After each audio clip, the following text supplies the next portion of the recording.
Welcome to the inaugural episode of Talking Racine. This is a new enterprise, new effort where we discuss topics that are important to the city of Racine, Wisconsin.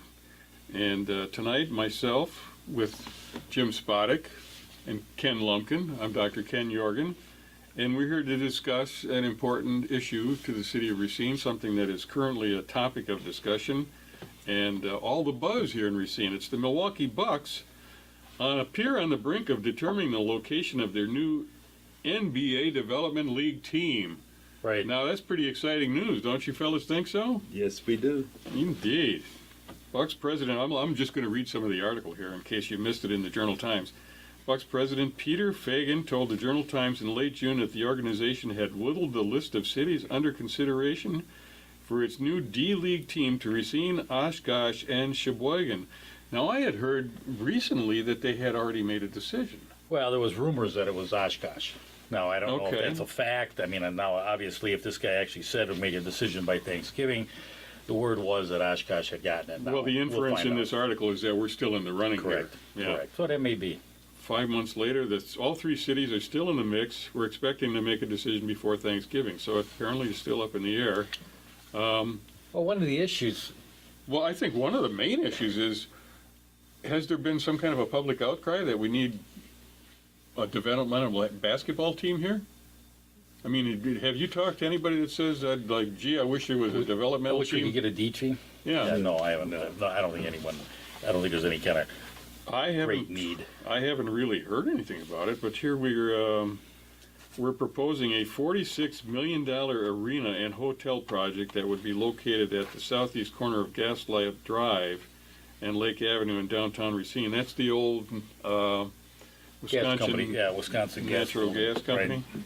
Yeah, so the property is available and it's empty right now. Correct. And you have a parking lot across the street. Right. Yeah. Right. It's a 3,500 seat arena for $46 million. It's about $12,000 or $13,000 a seat. Yeah. So that's the cost. It's a lot of $12,000 or $13,000 a seat.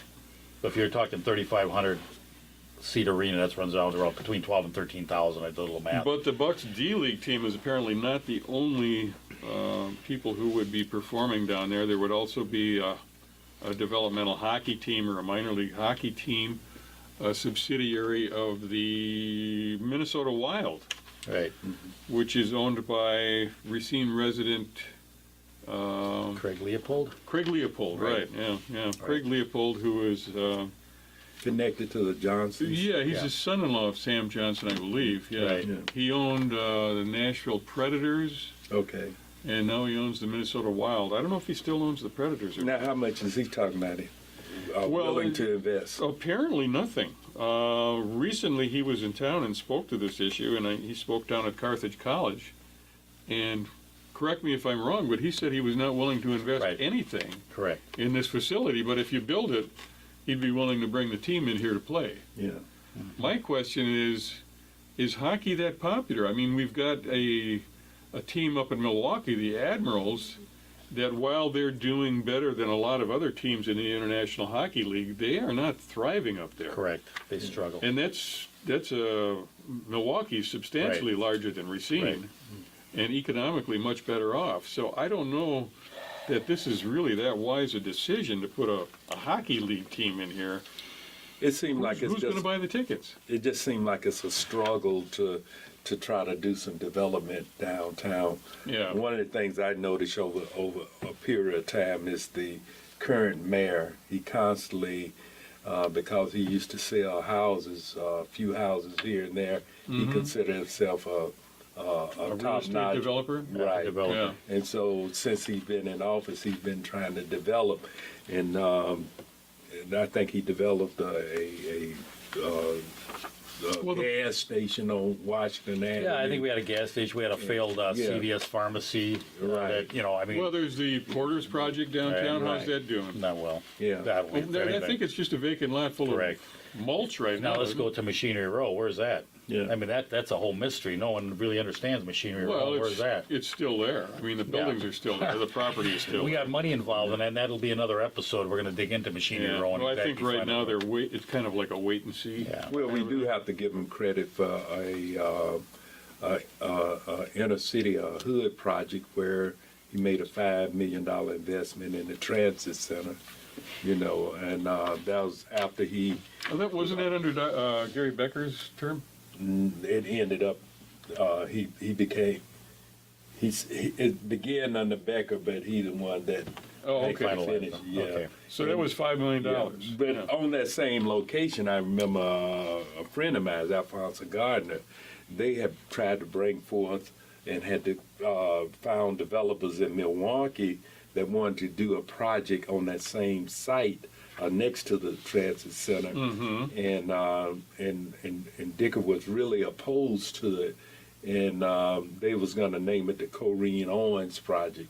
And, Oh yeah. There was going to be housing and something else, right? And Shops, were there? Yeah, they had shops on the lower part of the development and the upper part. Brett Mosby was the developer. if I remember Right. So they was kind of railroaded out of that, and in order to try to satisfy, keep the African American community from getting upset, they named the transit center after Corrine Owens, which was an outstanding civil rights activist in the community. And why a transit center? Basically because, according to conversations that I picked up when I had the Insider News, it was because they wanted the minority population that was at Monument Square, they wanted them from downtown. You know, so Right. in order to move them from the downtown area, they made the transit center be on State Street, which is Yeah. predominantly a minority area. Right. I think there's a lot of people that don't even remember that the transfer station was right on Monument Square for years. I remember ever since I was a little kid, that's where the buses got together. They all parked right along Monument Square there, and then you would change buses. And I suppose, with the dying downtown Racine and the fact that, there's the big Johnson building right across the street from there, and really how much of that traffic that was on those buses actually gets off and contributes to any commerce. So they probably figured, well, Right. Yeah.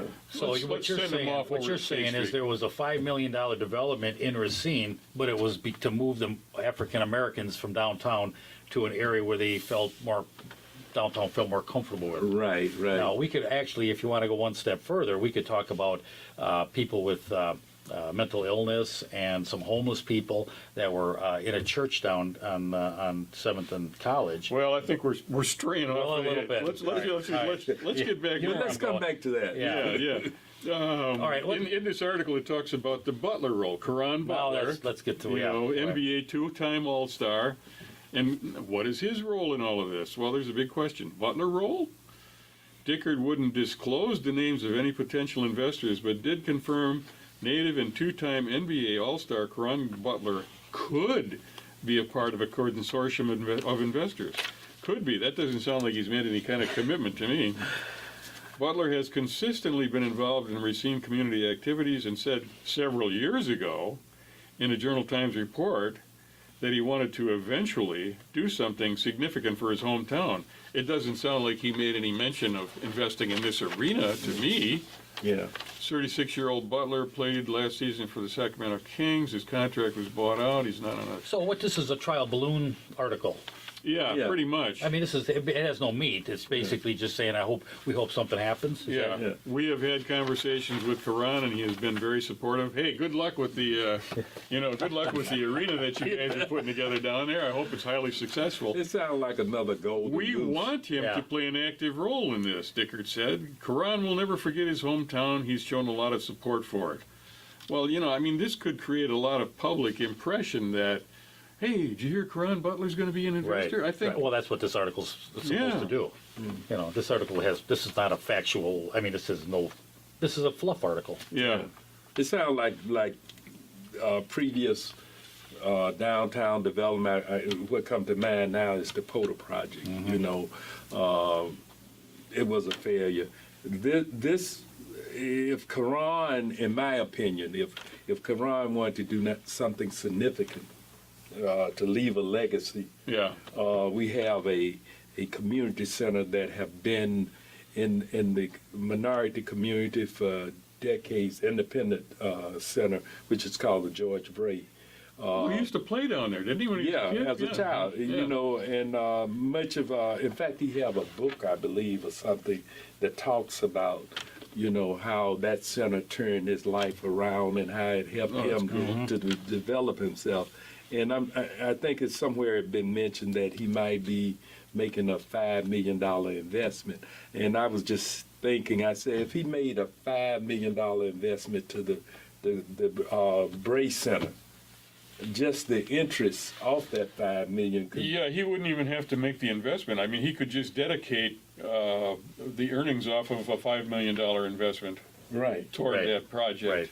And the $5 million would just sit there. You know, and that's the kind of Well, how- legacy that would influence many of the young people that Right. are coming up with a background similar to his. Right. Now that would make a significant Yeah, I don't difference. see how hockey connects to Quran Butler. Well, No. listen to this. One thing that has been left out of the conversation, and it's a very important one, is why the Bucks or the hockey team just don't fund this, Dickert said.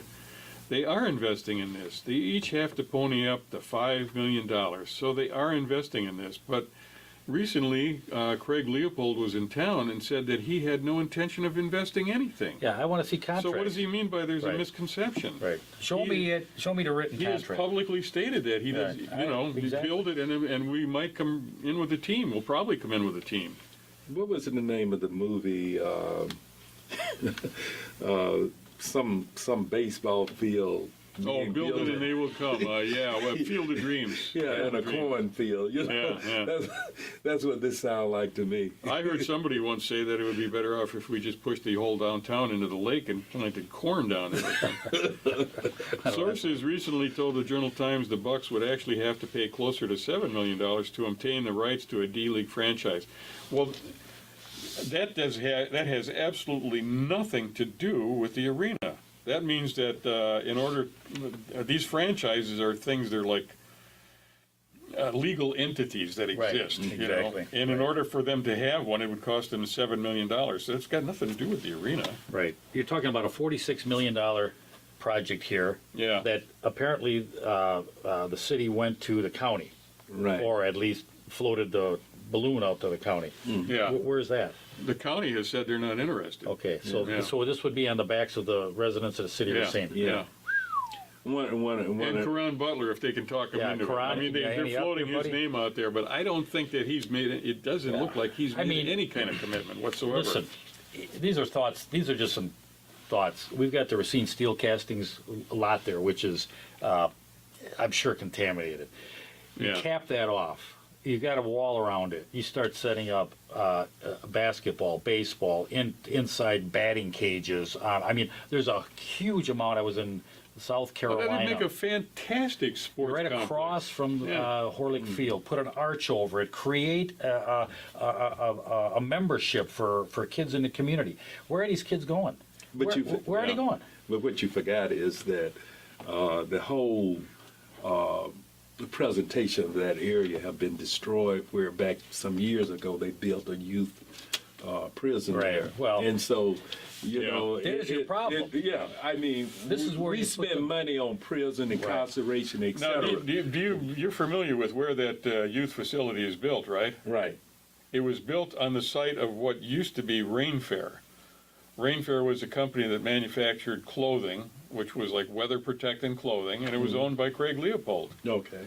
And actually, when Rainfair left, due to the materials that were used, the chemicals that were used to create water-resistant products, that was a toxic waste site. Exactly. I mean, it was Exactly. like, I think And they got Superfund money to clean that up. They did, and I think Leopold was able to jump out of there relatively unscathed with Yeah. the pollution that was on that site, and I think the city of Racine ended up taking care of that. Yeah, Yeah, but again, we go back to the prison here. We can't build a youth sports complex, Right. and we're going to build an arena to house bucks and hockey millionaires, billionaires, well, no. These- well, whatever it is. I'm a little bit. taken back by the fact that we build nothing for the youth. I just don't see any community outcry like we want D-League basketball here, Yeah, or we want minor league hockey here. Ken, what's the minority population of Racine? I mean, percentage-wise, I say it's about 23% of That's African African Americans. American and Hispanics. Okay.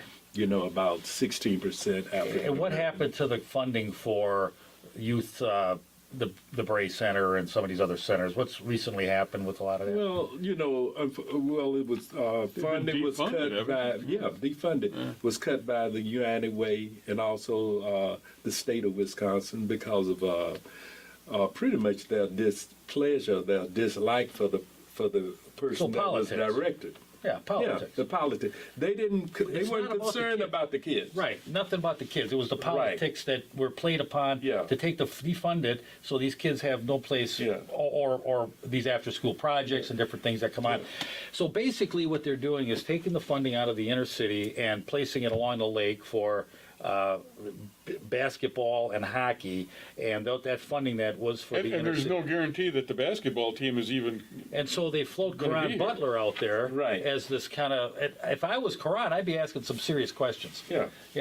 Why my name being used? Right. Are we talking about using my name to bring other investors in? And like I said, it's another project that the mayor have decided that he want to implement. That is no more Which than no support from the county, no support no from support the really from the community. no. Right. If we're going to spend $46 million, why can't we have a referendum? Ask the community, do we want an arena built? Yeah, if he was really serious about this arena, he would be making. He would be speaking in location, having forums, Right. so the community itself could find out and ask questions and buy into it. Well, this is there's- just a pipe dream. Yeah, there's a hotel that would be part of the complex too, and I would like to know just what the occupancy rate is for the Who's gonna hotel build it? downtown that's there Let's- now. Where's the name? What's the secret? Why is there a secret? This is government. What's the secret?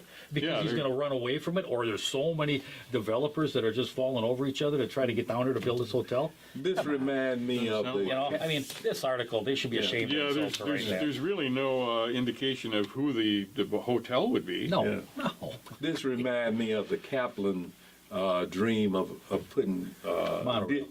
Monorail. Monorail down by the On the lake. lakefront, and can't make bring something Disney World. All of these It dreams they're all very wonderful. Right. It's very nice, but this is not a wealthy community. It was at one time. It no longer is. And in fact, the debt load that we're carrying right now is perilous. Substantial. And we losing Yeah. population. Right. Yeah. So Right. Start small. Start with our basics. A simple project that can attract kids, make it a pride of ownership. Yeah. Bring your kids in. I agree. A sports complex over on Memorial Drive there, where the old Racine Steel Castings fantastic. was. I mean, and it would be it's- relatively affordable. It's ready made. It's all walled in. I mean, Right. it's enclosed. I mean, Well, you're right by historic Horlick Field. Yeah. You carry that. You got parking lots already there. I mean, it's That's a good idea. located. Yeah. It's located within a walking distance for a lot of kids in this in the north side area. You could get fairly short for the south side area. You build something for these kids, especially these the kids in the inner city. Boy, they got nothing. Yeah, right now it's just a patch of weeds with a wall around Yeah. it. See, one of the problem is that we have a loss of population. Once kids leave high school and go off Right. to college, very seldom they come back to Racine, because you haven't instilled in their minds that Racine is a great place to live and grow up. Yeah. You actually have nothing that young people growing up want to come back to. Right. So they'll go to some other city, maybe the city that they Well, attended college. Of course, what the mayor's argument would be, well, if we had an arena with a basketball team and a hockey team, they'd want to come back because they'd have all of this wonderful entertainment. Right. It'd be a world-class city. And I would imagine he probably is selling the point that people are coming from Chicago and Milwaukee. Oh, well, they're gonna flood out they of got town. the Right. Chicago Bulls and Spend the money Milwaukee Bucks. They're going to downtown. come to Racine to watch a D-League basketball team and a minor league And hockey and team. say, What, wait, are you Chicago. kidding me? Chicago got a pro Oh, yeah. Yeah, so, I mean, Well, We've all I- been there. We all been to those games. I mean, Yeah. Racine is going to have a hard time competing. There's no question about it. I think we beat on this yeah, topic we did. of and probably don't forget enough. the taxpayers. That's who they are asking to pick up the ticket. Right. Yeah, that's Exactly. you right. out there watching this. You and so. My opinion is, I just assume my tax dollars went somewhere else. I don't know about you guys. Well, I think we invest with the youth. I like the whole fact of investing with the youth. I just think the arena is a poor place to start, and I'm not sure that government should be in investing and developing anyway. No. I mean, let's do a community. I mean, parks, streets, Yeah. some of the stuff that's important to the community. I don't think an arena. If you want to build, Bradley's built the arena in Milwaukee. Right. The Bradley Center Yeah. was built by the Pettits, Right. and it was fantastic. They gave back to their community.